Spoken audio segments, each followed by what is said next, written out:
Jeff, and it's in fact the end of the funnel of today. And I don't know if you noticed, but it's just a great schedule. We started with user acquisition. Then we talked about attribution, onboarding. So that's a lot of effort, a lot of money, a lot of concerns. And now it's the talk about how can we monetize these guys that we made into the app, made them use the app. And so this is by itself a funnel.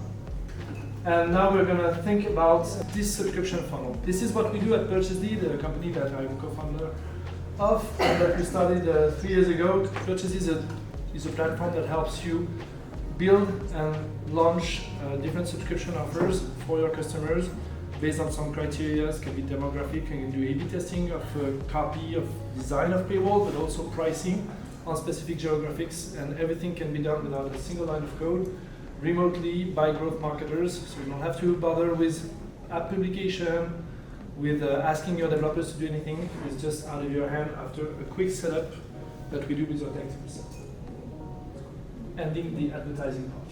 So I'm in this industry for like 15 years. I was a beta tester of the iOS developer SDK. It was the iPhone developer SDK at that time. I developed 40 apps because I was running a development agency before launching Purchasely.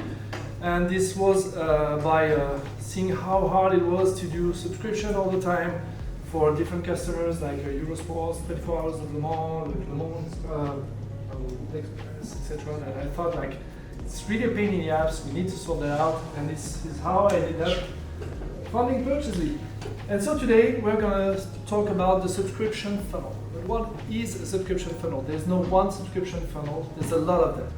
You can have a freemium apps where you're going to have install, you're going to use the app, see a paywall, press subscribe, start a trial, start paying and renewing. You can also have a registration that might be mandatory in the beginning. You can also have premium apps with art paywalls or reader apps in which you won't be able to subscribe within the apps, but you're going to have to subscribe on the web, which is the case of, for example, Netflix or stuff.